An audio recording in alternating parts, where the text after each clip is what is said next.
Good afternoon, everybody. There's been a request that you do keep your masks on, and also please, if you could keep your cell phones turned off or on silent. Goeiemiddag aan kaptein Boyson. Nou gaan hy lekker Engels praat. Difficult. No, it's not going to be difficult at all. Thank you, everybody, for coming. It's my great pleasure and honor to be interviewing Captain Boyson, the author of On the Devil's Trail, and then also Nicki, who is the person who ghostwrote it. And I've got lots of questions for her as well about the process of ghostwriting, because that is something that intrigues me as a writer. I'm Andrew Brown, and for those of you who don't know me, I write as a hobby. I'm a sergeant in the South African Police Services. I run the child abuse unit at Red Cross Children's Hospital, and I'm a lawyer. And it's my great pleasure then to be asking some of the more difficult questions, particularly of Captain Boyson. Lovely to have you here, Captain. Thank you, I appreciate it. First question for me is, there's quite a lot of your personal life in the book, which was intriguing, but I think the aspect that intrigued me most was the fact that I think you've left the South African Police Services 4 times, Yes. and then gone back. Yes. Now that says to me a hell of a lot about you, about your DNA, about who you are. Just tell us a little bit about why the leaving, why the going back. What's drawing you back each time, and why are you leaving each time? I was born a cop. And, I'll say. yeah. And the first time I left was because my child was very sick, and my first wife, that's my second wife, my first wife left me because she was sick for Of your job. Yeah. So she had to walk to the hospital every day. They didn't want to keep the child in hospital. And it was in time of the riots, and the commander said, "You're going nowhere," so I had no choice. And then I left. Actually, that was the second time. The first time when I assaulted a sergeant at... As a sort of career-ending move, I would have thought. At Deep Kloof riot unit, and then I actually transferred myself. I went to John Foster and bought this charge, and then I went straight to Krugersdorp and applied again to be in the police. The third time, my uncle came to me and said, "Listen, I'm going to go on pension, and I want you and my son to run the business. But that's the most wrong thing you can do, is go and work for a family. Doesn't work out." And yeah, my last time was a very difficult time.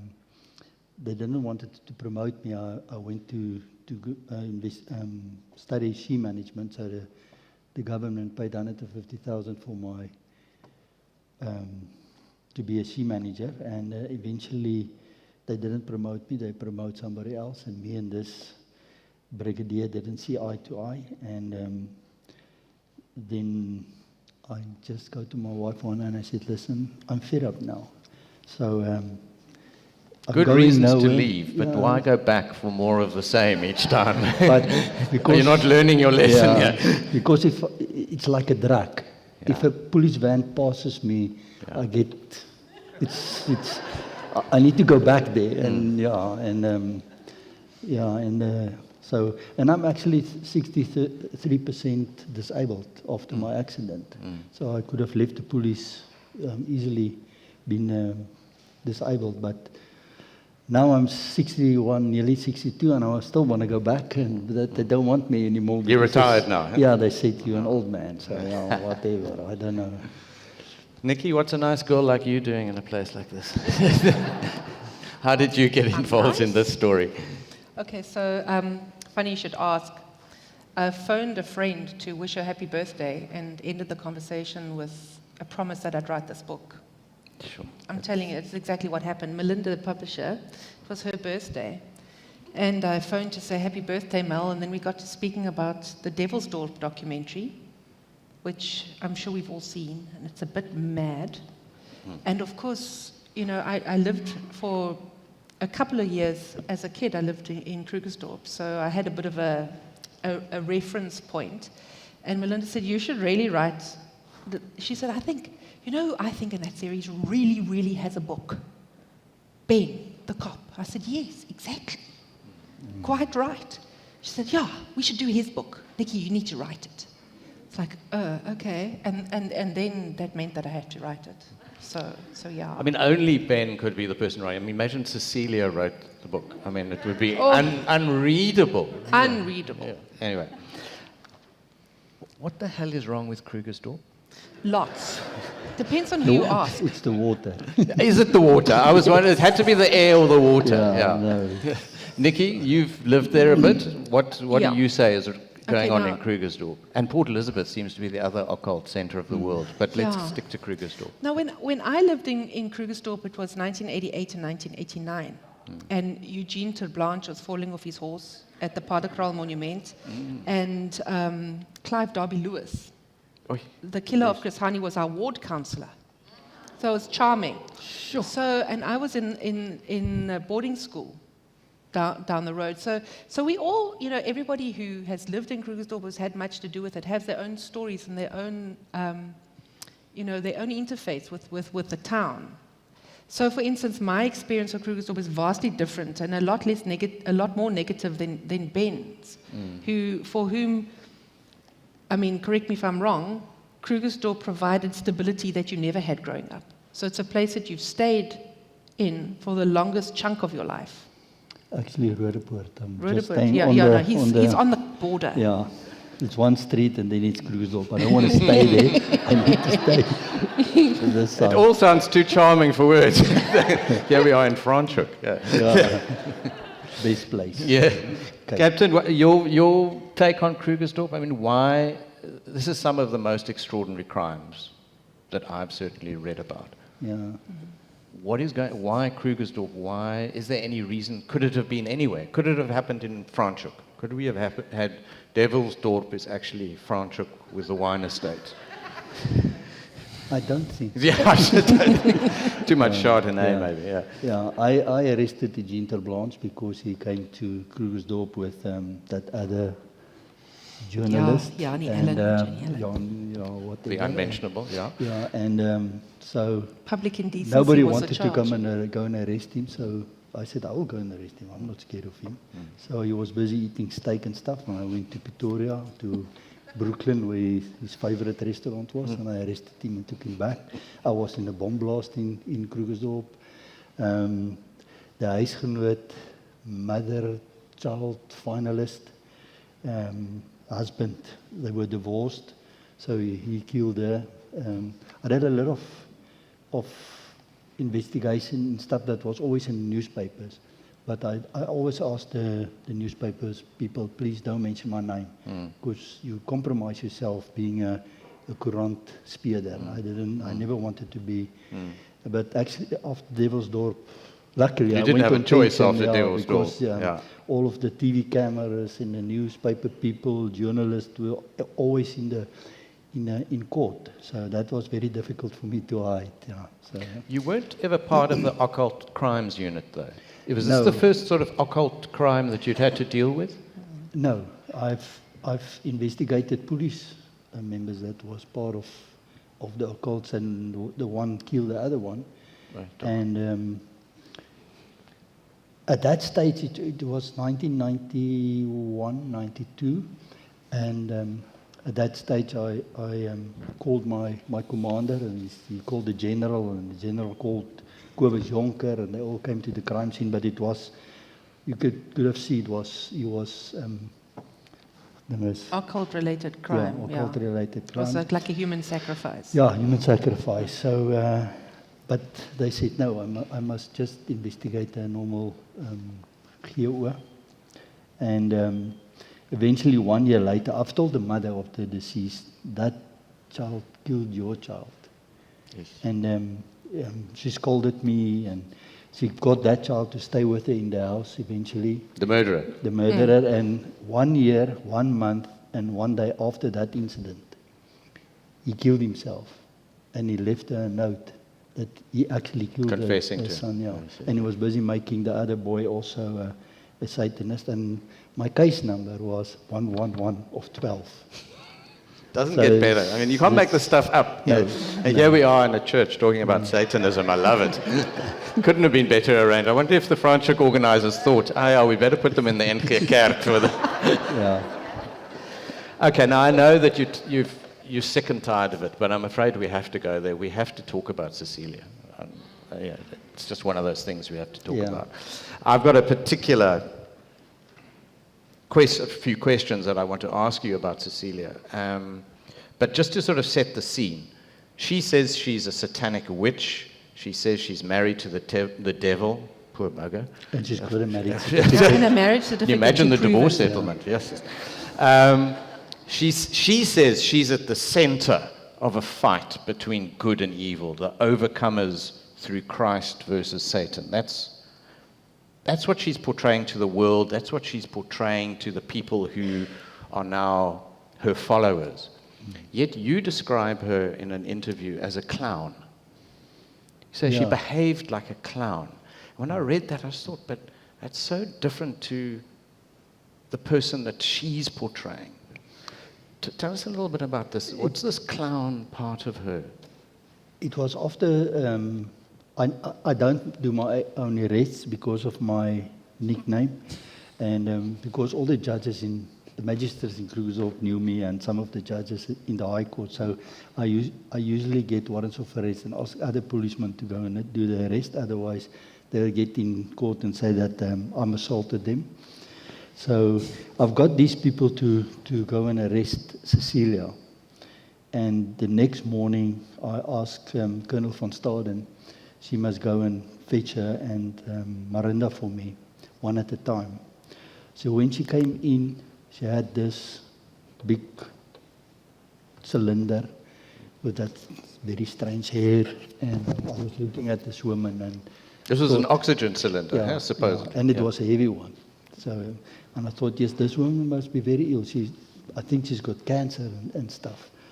And when you speak to her, she doesn't portray, maybe because she was caught. She didn't show any self-confidence or anything. And then the previous night when they arrested her, when they took photos of her in the cells, because they're full of tattoos, so we've got a photographer to take photos of all the tattoos because it must be sent to our local criminal record center. She was making a haasoor and playing around, posing and stuff. So everything for her after she was arrested was a joke. Because she didn't think she was going to be convicted? No, yeah. She thought she was going to walk free. Remember, the police investigated since that child who killed the other child at the high school. Morne Harmse. Nothing happened. Then they planted bombs in 2012. Fingerprints were found on the paper that the bombs were in. They were charged, but the prosecutor threw the case out of court, said there's not enough evidence. So they put in a R1 million claim against the police for unlawful arrest. Of course, yes. And every time stuff happens and the police speak to them, the police do nothing after that, the investigating officers. But also, people must remember, a normal detective has 150, 200, 250 dockets on his table. And it's difficult every day to prioritize cases. And eventually, after Zak died in the car accident, the investigating officer didn't do very much more into that matter. Because, you get cases every day. Every morning when you go, Krugersdorp case number on the system goes up to 3,000 a month. There's 34, 35 detectives. Then people is on leave and people are sick and everything. And that dockets need to be prioritized between the detectives. So it's very difficult in a big case like this to give it to somebody that's already got a lot of cases on his table. So she thought she was going to just yet again walk away from it, so she didn't take it seriously. That's extraordinary. Okay. Something that worries me about her is this portrayal that, I mean, the organization Electus per Deus was what she called it, i.e. she's been chosen by God. She is the protagonist against evil. Her followers have to try and stop her from being taken back to Satan. It's all very dark, it's all very evil. People die as a result of it in a very brutal way. But there's a point that worries me. I wanted to ask Nicki, when you wrote the book, did you watch any of the video footage of what was called the High Nights, where Cecilia was thrashing on the ground and spurting blood? Did you watch that video? I did. I mean, a lot of that was captured in the documentary as Yes. well. And there was obviously other footage. And I did watch it. I mean, it's, you know, it's weird. What can I tell you? Yeah. Yeah, it's, you know, but I was here to do a job, so I wasn't going to like dwell on the important, but it was just, and it's something that Ben raises a lot. It's incredible how Cecilia, who has a grade 9, Yep. managed to con people with actual degrees, you know? And like, for instance, Zach, he got his, you know... He was a degree cum laude Yeah, student. cum laude student, exactly. Marinda's I mean, got a was an English school teacher. teacher. IQ of 140. Yeah. I mean, So really. she's not stupid. But it's Yeah. that word, con, that is the word that worries me here. And that is that in that footage you see, I don't know, I'm sure most of you have seen it or seen the documentary, but Cecilia's on the ground supposedly being attacked by Satan, He wants to rape her. who wants to rape her. And her followers are around her holding her body. It's all very dramatic. And then blood starts coming out of her mouth. I mean, it's gory and awful. But in fact, that blood, she had pre-prepared. So she had put it in little sachets, put it in her mouth, and knew that she was going to bite on it and spray blood.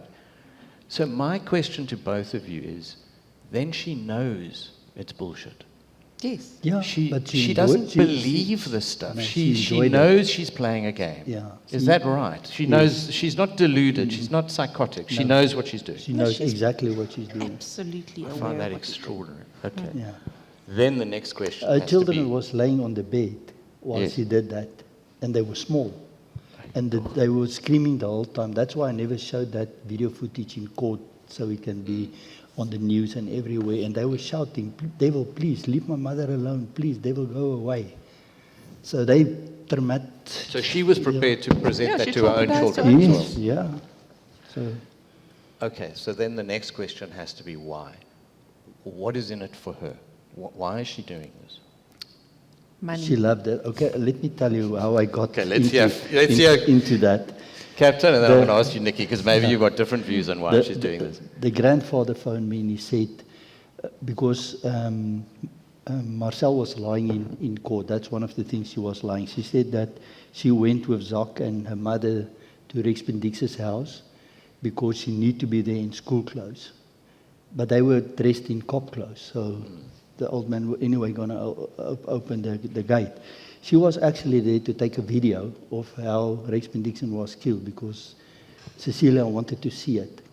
So I've told the father that if he can produce that video to me, I will put in a claim for him at the police so he can get a few bucks. So eventually he brought this small cassette tapes, but it was burnt. You could only see the reels. So I went to forensic and asked them, they must take it out for me. So they said, no, it's damaged too much. I said, just try, I want to see it, see what you can get. So the first time when they gave it to me back and I look at this, there's no sound and the vision is a little bit distorted. And yes, all this women covering her mouth and her ears and her nose and the private parts and stuff. And I thought, yes, what is going on here? It seems to me that this woman is enjoying it because there's no sound. So eventually when I got Ria, I found her and I asked her, what is this? And then she told me it's the High Nights. And I asked her, but do you've got it? She said, yeah, I've got everything on CDs. And only then I realized, after seeing the CDs, what it was. They need to cover all her holes because the devil can rape her in all her. So yeah, and I think she enjoyed that more. The attention. the attention. So she's a narcissist who wants, yes, totally. who wants the attention. She's a narcissist, yeah. Nicki, your view? You said money. Yeah, money was also, I think, the attention. I think because she left school, I mean, she didn't leave school of her own volition. She was expelled from school. A few schools. Quite a few schools. And she was, and no other school, after grade 9, no other school wanted her, so her education effectively ended. And Cecilia is a massive believer in Cecilia and in her own, intellectual capacity. So she passed herself off as having how many PhDs? I mean, 5. actual, real people believed this. That she had, a string of PhDs, that she was like a world-renowned expert on this, that, and the other. And I think she secretly got a kick out of being able to dominate people who are more educated than her and to be able to fool them. But it's also money, because she fooled these educated people into giving her a lot of money. A lot. I mean, she got more than R1 million out of Zak. 3 million. 3 million. It's got That's about a 2 lot. million from Yeah. that Candace Candace as well. Yeah. So a lot of people went into big debt to give Cecilia a lot of money. And, we don't know what happened. I mean, there was a massive drug habit. That whole cult was, high as kites most of the time. But yeah, I think she also enjoyed the power and that, these people's lives, she held in her hand.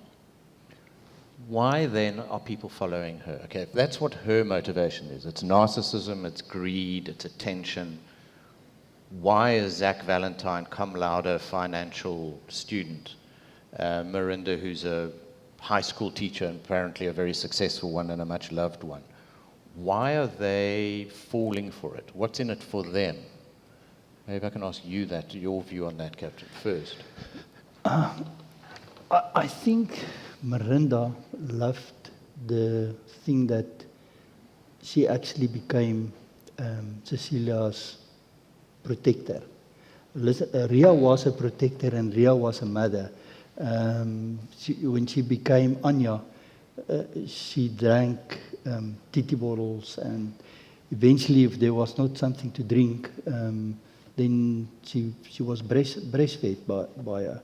So, and she convinced them about this orphanage children of witches and stuff. But also now you must remember, she took them from all their friends. They was not allowed to see friends. They was not allowed to see family. It was just her. And all what they watch at night was serial killing movies. And so she brainwashed them on a long period till they were totally in her possession. And she can ask them anything and they will go and do it. And they did. And Zak fell in love with her. I think he fell from the stairs or something. Because if you looked at Zak's wife before she became this thing that Cecilia wanted her to be, she's a beautiful woman, and Cecilia is. I don't know how you can leave your wife for her. That this must be something wrong in your. And then I asked him, because they're going to get married. So I asked him, but what's going to happen with Dries, Cecilia's husband, and the children? And Zak told me that God will show them the way forward. I shudder to think what that means. Remember, this is not a Satanist thing. This is, you get Satanist occults and you get Christian occults. This was more. Cecilia said she was a Satanist, but she played them with the Bible and Christianity. So the killings was more Christianity. Yeah, it was a Christian cult. Yeah, it was. a Christian I mean, cult. and she behaved like a cult leader. Yeah. She used a lot of sort of devious methods to manipulate. These people were quite unsuspecting. So she made them feel special, like they were part of an elite club. That's how she sucked them in, right? And then she isolated them from their friends and their family. That's another classic sort of cult tactic. Yeah. After that, she did all sorts of weird things, like she put a transponder, a device into Ria's car so she could track her movements. Also, she convinced them that she had powers to do superpowers, astral travel and all of this nonsense, which they then believed. So they literally believed that she could read their minds. She gave them, every one of them, she gave them a little teddy bear. And she said that teddy bear will tell her what they do during the day. So, and they believed it. She can go to America in 5 seconds. So I said, yes, it's lucky, but you can't take luggage. It's weird. You have to travel light, I suppose. Yeah. I kind of get my head around Cecilia and the narcissism and the control. I don't get my head around the others who just follow her and believe this stuff. Maybe it's a personality thing, I don't know, but I don't understand it. But Nicki, you've written now an entire book where you've got to know this person, Cecilia. You haven't ever met her? No. Okay. Is there anything alluring for you in her? Is there anything that... I mean, I would really love to know how she ended up being what she was. I mean, the story of Cecilia is so fascinating. I mean, we get glimpses of it, but we don't. I mean, I think that's like a whole new line of inquiry. How Cecilia became Cecilia. I mean, she was told from a very young age that she was one of a twin, and the boy died in utero, but she survived. So she was made to believe that she killed her brother, which she then interpreted as that she's so powerful. She has these, she was born imbued with these superpowers. She has an incredible, I mean, from that to when she was in grade 2, she was breaking bottle store windows. I mean, who does that when they're in grade 2? So I would love to know what happened between then, and I don't think that in their many interviews the parents have been truthful at all about what's happened. I mean, when I spoke to her father, he describes having to leave Randfontein, which is where they were living. Of the world, It's a big off, So they had to leave Randfontein because somebody actually threw rocks at them. I mean, they were pariahs. They were run out of town, literally. And they had to move to Pretoria, and how his child doesn't know the extent of what she's done to them. So I think there was massive sort of naivety and blindness there, but a lot more to it than we know at the moment. I think something that really troubled me, if you have the book, you'll see the photographs, and I'm sure you'll remember from the series as well. If Cecilia was walking down a dark alley, I think I'd cross to the other side. She's just got a look about her that troubles me. Okay, now maybe I'm being unfair and prejudicial about people's looks, but I just think I would probably move on to the other side. Marinda Steyn. She was a beautiful woman. She looks like the Tannie next door. She was a beautiful woman until she met her. She's a school teacher who's so loved that when you arrest her, the school principal is furious with you. What are you doing, arresting my best teacher? She's loved by her pupils, by her peers, and then you go into her classroom and there are R1 tracer bullets and 9mm cartridges in her classroom.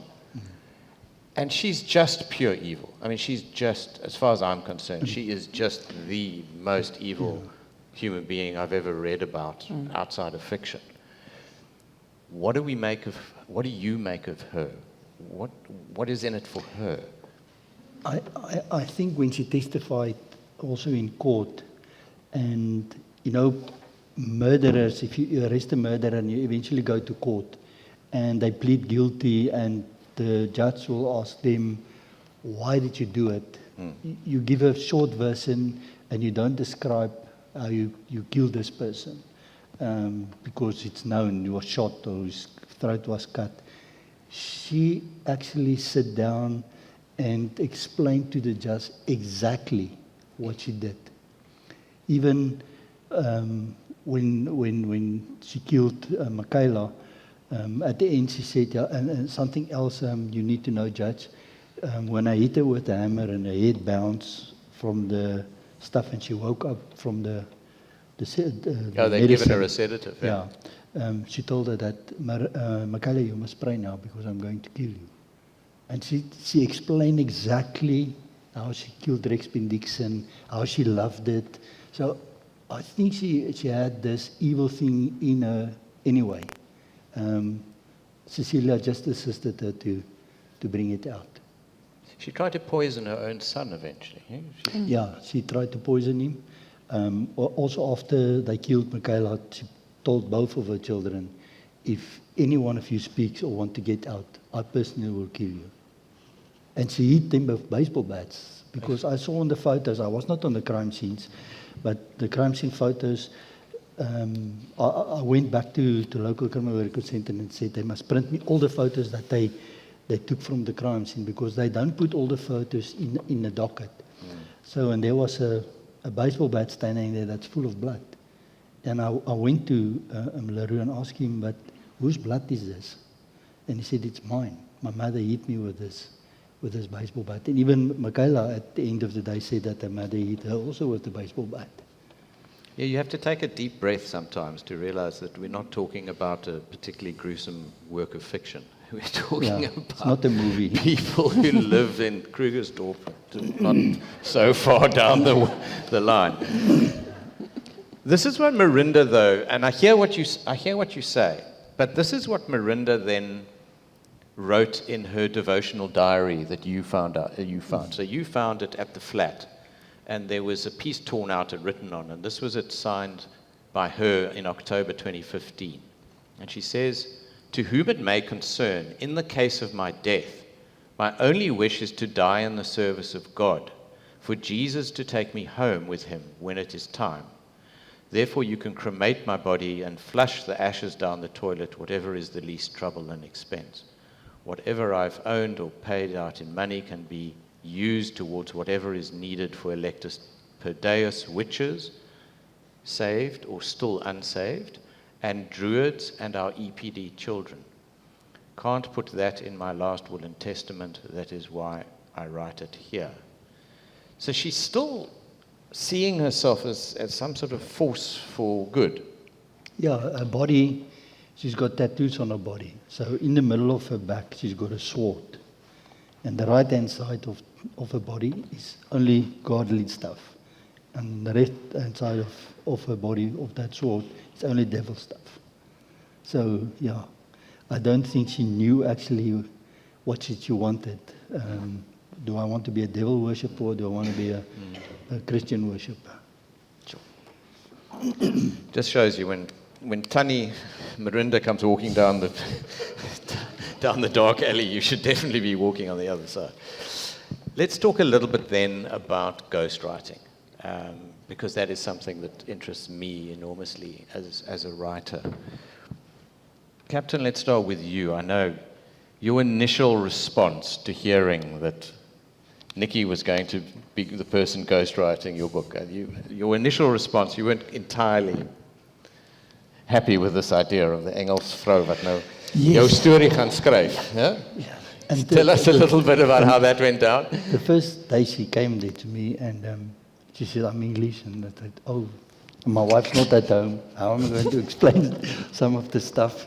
And while she was sitting there, her husband phoned her, and then she spoke in this very strange language of the husband. And I said, yes, Turkish, I take it. Turkish, yeah. This is going to be very, very difficult. But she your Turkish not so hot, Cassie. So, but she put me at ease, and actually we clicked very, yeah, I actually love her now. You clearly clicked well. Nicki, your first reaction to now you must write this boerkop's story of evil and death in Krugersdorp? It was just, because I was really fascinated by the Devilsdorp documentary, I have to say. I mean, I made the Turkish husband watch it, and he was just like, he couldn't believe these weird He's probably thinking, people. who am I married? Where do you come from? Yeah. You live there. I mean, what are your people like? Yeah. You know, so Fair question. like, what's going on? But you know, it's just such a great story, and it's not, you know, yes, it's disgusting and it's bizarre, but it's so unique, and it's so interesting that grown adults can actually behave like this, you know, in the most gruesome of ways. But also, not just that, it's Ben has such an interesting story himself, you know, and for me, the arc, the narrative arc that goes from you know, Ben's birth and very rocky childhood, moving from mine to mine, from place to place, you know, coming to Krugersdorp, quitting the cops 4 times. Yeah. No? They take me back. I think I must be a very good cop. Yeah.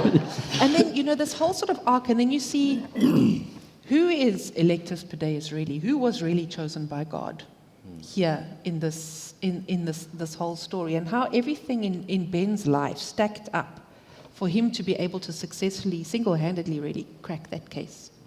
And so for me, it was a privilege to be able to tell that story, and for Ben to trust me as he did. You know, this like weird English woman or English-speaking person who, you know, worked through, you know, as a journalist, to be, and he was candid, and he was frank, and he knew that he was going to tell me stuff. I was going to write it down. So, you know, and he trusted me, which was really, because I mean the book is not all, you know, besides the Electus Pedaeus case, you know, there's a lot of hurt. And there's a lot of depth to Ben's personal story that he trusted me with, that I'm very grateful that he did. But What's now, the issue with his driveway? Oh no, his driveway's terrible, man. Yes, he needs a car. You said it was the most intimidating thing about Captain Boyson was his driveway. It's like this. Reversing is not one of my spiritual gifts. Ben had to reverse my car down his driveway every Monday for 3 months. Shame. But it's, yeah, I mean, because Ben as a child was happiest in Barberton, which is a very mountainous area. He kind of has, and it's strange how we all sort of gravitate to where we were happiest as children. So he lives on the northern border of Krugersdorp, in quite a mountainous place. So he was like, there's a mountain here, I must live here. Nee? Yeah, Yeah. I was in a car accident, and while on duty, luckily, and I was declared dead by Brits Ambulance Services. But eventually, when Bless Bridges died that weekend, I was list for something sweet. So and I asked my wife, let's just go to the ATM and see, because me and her both, I think we were sergeants. And I have 3 children, and my parents were staying with me, so we were battling. So we walked down to the ATM, put in a card and paid it. I said, yo, it's not my account. And I put it in again, out. And then I'm getting this disability pension, but in Afrikaans it's called ongeskiktheidspensioen. So if you translate that directly, it's rude pension. So my wife is telling my friends and people that I meet that I'm so rude that the government is paying Giving me you money to stay away. So then I've told her, you know, this is money from home. I don't want to buy cars and stuff. Let's go and buy a house. And we went into this shop, and the lady, when I come in, she said, where do you want to stay? I said, I want to stay high. I think in my previous life I was a baboon or something. I need to watch out what's going on. So she said, Got the place. it came in this morning, and this one was fighting with me. That's the trick of them. And we went out, and as we go up the driveway, I said, sweetie, here's a mountain, we're buying. So But didn't the driveway put you off, though? No. The driveway is what attracted him to Yeah. it. It's the steepness of it. So that weekend I was praying for God to give me the loan, because I think we went about 45,000 over, and she was praying on the other side, please don't give me the house. And the Tuesday morning, first thing when she went out to work, before even 8:30, the phone rang and said that my loan was approved. So, and we nearly got divorced about that because it was an old man's place and it looked really bad. But today when I say I want to sell the house, then... He's the first one to say no chance. No chance. Yeah, Only when we go to the I Cape. say. So, yeah. Always true. Nicki, you've used the word trust when it comes to ghostwriting. There must be a huge amount of trust for you to write somebody else's story, and a story that is so, as you say, so personal. I mean, yes, it's a story about Cecilia and the awfulness of what went on, but it's a story more about Captain Ben Boyson and who he was and how he came to solve this crime. And you're the person writing it. Just talk us through a little bit about the process itself. How does it work? How does ghostwriting, or in this case, how did it work? Well, so this is my first book. I've never written anything before. Okay. I mean, a newspaper journalist. Longest I'd ever written a piece was 3,000 words. So, you're not somebody's therapist, but you really have to listen to understand. You know, and you're going to ask uncomfortable questions like, tell me why you did this or why you thought that was a good idea or whatever, but you can't let a person feel judged in so doing. I mean, I'm not there to judge anyone, I'm there to tell their story. And it's not, I mean, it's like, who am I to judge anyway? But I mean, Ben's had a very fascinating life. So to get some sort of a window onto that, you have to, you ask, but it's not like a work of investigative journalism, which is my day job. It's not an inquisition, it's not an interrogation, it's just a sitting down and with your dictaphone, in my case, my cell phone, it's like, tell me your story.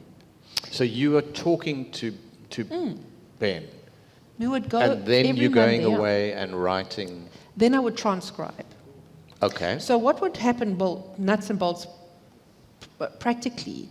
So I had a vague idea of how I wanted to structure the book in terms of chapters and what would have been dealt with which issue and so on. And I would then, when I transcribed those interviews, place them in different files, in different, files on Word, like because obviously the subject would then jump around from time to time and place and whatever. So then if you're transcribing and you're seeing themes emerge, then you would put that into a particular folder so that you could then. So it's a way to sort of organize your work, because this is a thing that I've come to realize about long form writing. It's about organization. Oh my word. It's a lot about. You've got to keep track of what you know, how you know it, and whatever. Yeah. But also, what was really, really useful to me is the quality of Ben's record keeping. You've mentioned that in an interview before, that it was so useful that he... Yeah. I mean, he kept the dockets, he kept the affidavits, all of that stuff. So it was incredibly useful to be able to refer to that, not just as a fact-checking device, but also as a narrative device. Like LaRue's confession has never really been, the confession as it was made at the Randfontein Magistrates Court is very different from the confession or his statement that was before the High Court. There's a lot of sort of, it was more in his own words, it's more, it gives much more of a window into who he was. So there was that unique content, other affidavits that were there that were very interesting. And so I just included, but no, translated, included them. You're interviewing Ben and he gives a long narrative to you that includes a fact that is not, in your view, not relevant at all. Says, on the way to wherever I stopped and I got a cappuccino. Okay. Now, it's in your interview. Do you leave that out? Yeah. You just cut it out. As the ghostwriter, you say, okay, we don't need that portion, we don't need this, we don't need that, and you cut it out. Well, this is, you see, my day job is I'm an editor, right? Oh, so what is one an of editor? those. A person Oh. cuts things. You I'm know, a slash and us burn writers artist. are terrified of editors. Yeah, no, with okay. good reason. We're Yeah, horrible. with good reason, yeah. Yeah. So editing, what does editing mean? It means leaving stuff out. It's keeping stuff in that is relevant and that you need and that drives a story forward. And you leave some, but I didn't actually leave much out, to be frank. I mean, here we come. Here's the he's truth. blaming Yes. you, Mel. What got left out? So she was the editor. She edited me. Okay. So I mean, I didn't leave a lot of Ben's stuff out. I mean, there was some stuff that would have slowed down the pace. That's the point. Of It's a the book story, that moves. so that had to. And Mel made some very judicious calls about, accounts and anecdotes that would have slowed the pace of the book down. Ben wanted to talk a lot about other women. True story. Well edited. Nice move. Sweet. Marriage still going strong here. Excellent.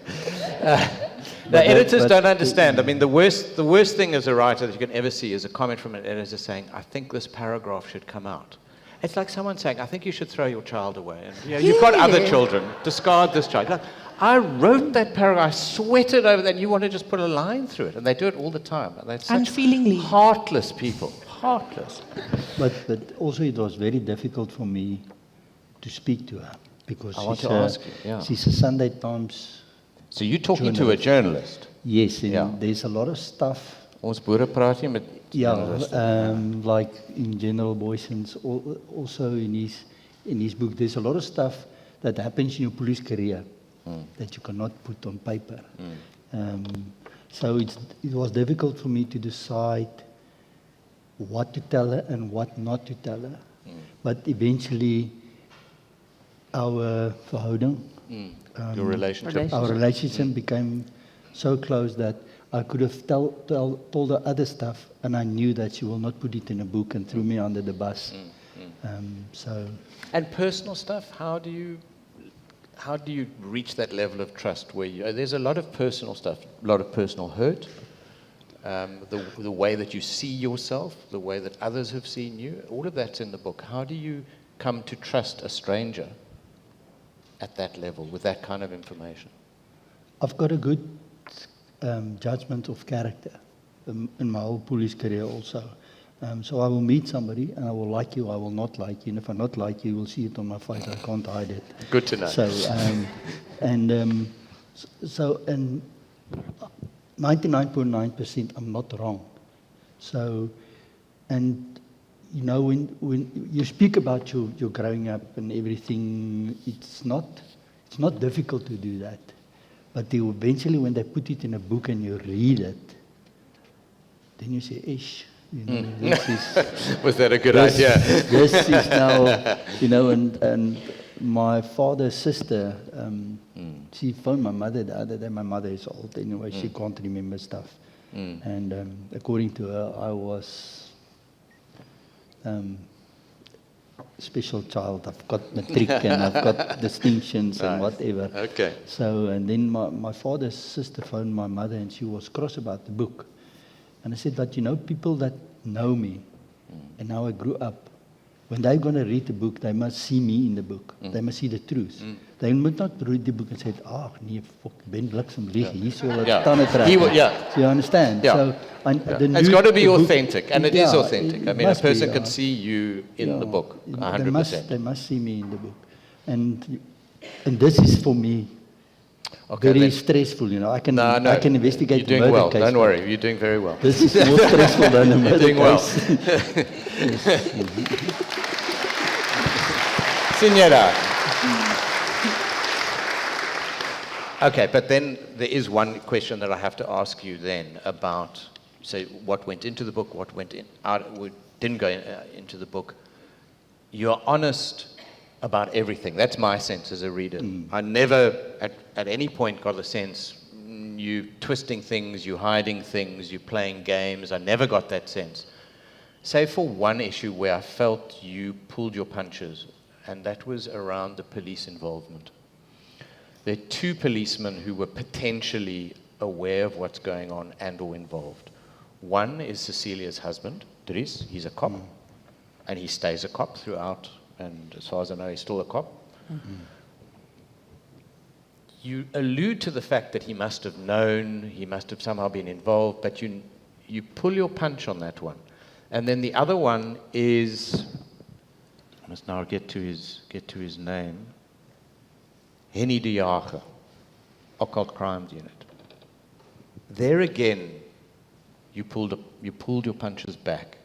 You said you weren't sure. I mean, he was having coffee and cake with Cecilia, and he's the head of the Occult Crimes Unit. He's way too close to her. But you're quite cautious about how you deal with that. I'm not going to throw you under the bus. I know you're being filmed and all, but just... Remember, there's still a case pending. I opened a docket against 4 people, and that is still in the High Court, the NPA for decision making. So is De Jager one of those yes, in that docket? He's one of those. So okay. I cannot say what I want to say because, it's... Yeah. Hence the caution in the book when you deal with it. Yeah. And I want to just say we had quite a severe legal. I'm sure. Yeah, we don't want to be sued. Yeah. On certain things. Yeah. Because literally, I think if Ben could have, he would have chucked a lot of punches and put lots of people under the bus. Yeah. Yeah. Yeah, that's the thing, writing non-fiction, you've media got to law be is a careful. problem. You've got to be very careful about what you say and whether you can back it up and whether it's going to be defamatory or not. And absolutely, and I'm sure your publisher was concerned about that too. There's some explosive stuff in here. Yeah. And I usually say stuff that I'm not supposed to say, and then I'm in big trouble, even with my wife. When she was the head of negative discipline in Gauteng, all the policemen that if something happens in this case, it goes over a table, and then she must decide, must this person be charged or not, and she then appoint a presiding officer, and I did some stuff, and then she said, if your file is going over my table, I'm going to suspend you. Because I need to do that, it's my job. And I told her, but you must suspend me with salary, otherwise we're going to suffer together. Crystal does appear in the book quite a lot. You'll reference. There are a lot of references to your wife. She's my sane person. I can see that. I can see she's your rock, and that comes across very clearly. But she plays 2 roles in the book. The one is clearly as your personal, emotional rock in all of this madness. But she's also a cop, and she's also there. At certain interviews, she's present. And I was intrigued by that, the extent to which you had brought her so close to this. And then also put her in the book. Did you have any discomfort about naming her, putting her in the book? Was it something that you thought about before? I needed to think about it because she's still in the police. Yeah. And, so it's very difficult. You don't know how the management in the police is going to accept it. But always when I interview women, I take my wife with. Because women can be very difficult, and they can say that you try to seduce them or whatever. Yeah, you should always have a witness. So I always, and there is most of the time on weekends, there is not women of the same race that's available that understand the language. So then I usually take her with me, and eventually also when we get home, she will say this and this and this and this. So she gives me another perspective of because I did a few murder cases with her. I've got brain epileptic. After my car accident, I can't sleep. So I drink every night a Dormicum or a Triple to sleep. So they will phone me 11 o'clock at night and there's a murder case. And then I get dressed and I get into the car with her and we go to the scene and I do the whole crime scene. And then we get home 4 o'clock, 4:30, and I get into bed and I sleep. And when I wake up, fair. I It's can't gone. remember anything. And then she said, remember we were on a crime scene last night. And she assists me a lot in remembering stuff. But eventually when I see what I did on the crime scene, it's 100% this. I did, it's so into you that your subconscious know exactly what you needed to do. So that's, Christelle's an external hard drive. yes. I saw Like that huge. said that Yes. she is your external hard drive. Yeah. I think we could all do, certainly I could do with an external hard drive most of the time. Let's go to a slightly different place, talking about race.